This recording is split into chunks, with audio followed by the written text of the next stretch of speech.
ನಡೀತಾ ಇದೆ. ಈ ವರ್ಷ ಇಡೀ ರಾಜ್ಯದಲ್ಲಿ ಕರ್ನಾಟಕ ಸರ್ಕಾರ ಸಂವಿಧಾನ ಜಾರಿ ಬಂದಂತ ಅಮೃತ ಉತ್ಸವನ್ನ ಆಚರಣೆ ಮಾಡ್ತಾ ಇದ್ದೀವಿ.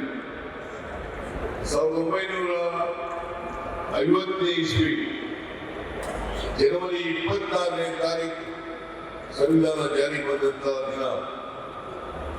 ನಾವು 1924ನೇ ಇಸ್ವಿ ಜನವರಿ 26ನೇ ತಾರೀಕು ಅವತ್ತು ಸಂವಿಧಾನ ಜಾರಿಯಾದಂತ ದಿನವನ್ನು ಆಚರಣೆ ಮಾಡತಕ್ಕಂಥ ಸಂದರ್ಭದಲ್ಲಿ ಕರ್ನಾಟಕದಲ್ಲಿ ಒಂದು ಐತಿಹಾಸಿಕವಾದಂತಹ ತೀರ್ಮಾನವನ್ನು ಮಾಡಿ ಕರ್ನಾಟಕ ರಾಜ್ಯದ 30 ಜಿಲ್ಲೆಗಳಲ್ಲಿ ಸುಮಾರು 6,000ಕ್ಕೂ ಹೆಚ್ಚು ಪಂಚಾಯಿತಿಗಳಲ್ಲಿ ಸಂವಿಧಾನ ಜಾಥಾವನ್ನ ಏರ್ಪಾಡು ಮಾಡಿದ್ದು. ಆ ಜಾಥಾ ಪ್ರತಿ ಜಿಲ್ಲೆಯಲ್ಲಿ ಪ್ರತಿ ಗ್ರಾಮ ಪಂಚಾಯಿತಿಗೆ ಹೋಗಿ ಜನರನ್ನ ಜಾಗೃತಗೊಳಿಸತಕ್ಕಂಥ ಇವತ್ತು ಪ್ರಜಾಪ್ರಭುತ್ವಕ್ಕೆ ಸಂವಿಧಾನಕ್ಕೆ ನರೇಂದ್ರ ಮೋದಿಯವರ ಸರ್ಕಾರದಿಂದ ಏನು ಆತಂಕ ಬಂದಿದೆ, ಈ ಆತಂಕವನ್ನು ಜನರಿಗೆ ತಿಳಿಸತಕ್ಕಂಥ ಪ್ರಯತ್ನವನ್ನು ನಾವು ಮಾಡಿದ್ದೇವೆ. ಇವತ್ತು ಪ್ರಜಾಪ್ರಭುತ್ವಕ್ಕೆ ಸಂವಿಧಾನಕ್ಕೆ ಬಿಜೆಪಿ ಪಕ್ಷದಿಂದ ನರೇಂದ್ರ ಮೋದಿಯವರಿಂದ ಇವತ್ತು ಧಕ್ಕೆ ಬಂದಿರತಕ್ಕಂಥದ್ದನ್ನು ನಾವೆಲ್ಲರೂ ಕೂಡ ಅರ್ಥ ಮಾಡ್ಕೋಬೇಕಾಗ್ತದೆ. ನಮ್ಮ ಸಂವಿಧಾನ ಬಾಬಾ ಸಾಹೇಬ್ ಅಂಬೇಡ್ಕರ್ ಅವರು ಇದನ್ನು ರಚನೆ ಮಾಡಿ ಕೊಟ್ಟಿರ್ತಕ್ಕಂಥದ್ದು. ಅವರು ರಚನೆ ಮಾಡೋದಕ್ಕಿಂತ ಮುಂಚಿತವಾಗಿ ಅನೇಕ ದೇಶಗಳಲ್ಲಿರ್ತಕ್ಕಂಥ ಸಂವಿಧಾನವನ್ನ ಅಭ್ಯಾಸ ಮಾಡಿ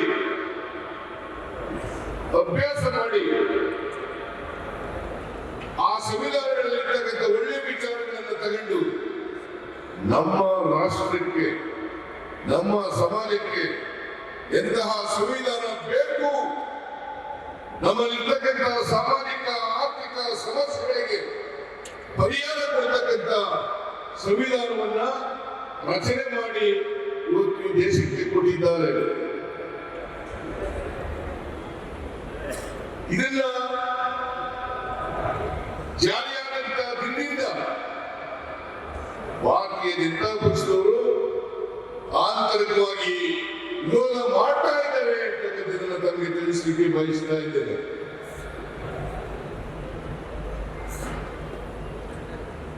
RSS ನ ಗೋವಾಲ್ಕರ್ ಅವರು ಇದು ಅನೇಕ ದೇಶಗಳ ಸಂವಿಧಾನವನ್ನ ನೋಡಿಕೊಂಡು ಮಾಡಿರ್ತಕ್ಕಂಥ ಒಂದು ಗೊಂದಲದ ಗೂಡು ಅಂತಕ್ಕಂಥ ರೀತಿಯಲ್ಲಿ ಮಾತನಾಡಿದ್ದಾರೆ. ಈ ಭಾರತೀಯ ಜನತಾ ಪಕ್ಷ ಅಥವಾ ಅದರ RSS ಅವ್ರು ಯಾರು ಕೂಡ ಸಂವಿಧಾನವನ್ನ ಗೌರವಿಸ್ತಕ್ಕಂಥದ್ದಾಗಲಿ, ಸಂವಿಧಾನದಲ್ಲಿರ್ತಕ್ಕಂಥ ದೈವಾದೇಶಗಳನ್ನ ಅವರು ಗೌರವಿಸ್ತಕ್ಕಂಥದ್ದಾಗಲಿ ಇಲ್ಲ ಅಂತಕ್ಕಂಥದ್ದನ್ನ ನಾವು ಅವರು ಅಧಿಕಾರದಲ್ಲಿರ್ತಕ್ಕಂಥ ಸಂದರ್ಭದಲ್ಲಿ ನಾವು ನೋಡಿದ್ದೇವೆ. ಈ ದೇಶಕ್ಕೆ ಸ್ವಾತಂತ್ರ್ಯ ಬಂದ ಮೇಲೆ ಅವರು ಯಾವ ರೀತಿ ನಡ್ಕೊಂಡಿದ್ದಾರೆ ಅಂತಕ್ಕಂಥದ್ದನ್ನು ಕೂಡ ನಾವು ಅರ್ಥ ಮಾಡ್ಕೋಬೇಕಾಗ್ತದೆ. ಸಾಮಾಜಿಕ ನ್ಯಾಯ, ಬಡವರು, ದಲಿತರು, ಹಿಂದುಳಿದವರು, ಅಲ್ಪಸಂಖ್ಯಾತರು, ಕಾರ್ಮಿಕರು, ಮಹಿಳೆಯರು ಇವರಿಗೆ ವಿರುದ್ಧವಾಗಿರ್ತಕ್ಕಂಥ ಯಾವುದಾದ್ರೂ ಪಕ್ಷ ಇದ್ರೆ ಅದು ಭಾರತೀಯ ಜನತಾ ಪಕ್ಷ ಅಂತಕ್ಕಂಥದ್ದನ್ನು ಎಲ್ಲರೂ ಕೂಡ ಅರ್ಥ ಮಾಡಬೇಕಾಗ್ತದೆ. ಅದಕ್ಕಾಗಲೇ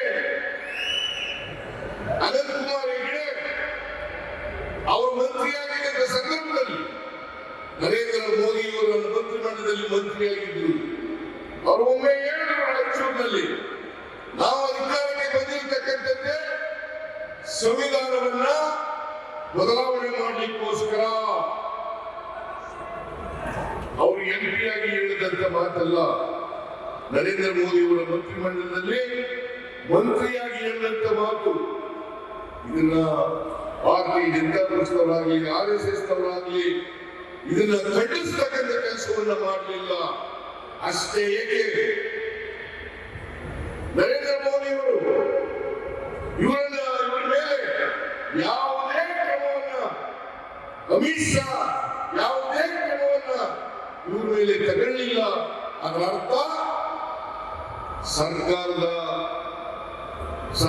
ನಿಲುವನ್ನ ಅನಂತಕುಮಾರ್ ಹೆಗಡೆಯವರ ಮೂಲಕ ಏರಿಸಿದ್ದಾರೆ ಅಂತಕ್ಕಂಥದ್ದನ್ನು ತಾವೆಲ್ಲರೂ ಕೂಡ ಅರ್ಥ ಮಾಡ್ಕೋಬೇಕಾಗ್ತದೆ. ಸಂವಿಧಾನ ಬದಲಾವಣೆ ಆದರೆ ನಾವು ಯಾರು ಕೂಡ ಉಳಿಲಿಕ್ಕೆ ಸಾಧ್ಯ ಆಗಲ್ಲ. ಇದನ್ನ ನಾವು ಪ್ರತಿಯೊಬ್ಬರು ಕೂಡ ಅರ್ಥ ಮಾಡ್ಕೋಬೇಕು. ದಲಿತರು, ಹಿಂದುಳಿದವರು, ಅಲ್ಪಸಂಖ್ಯಾತರು,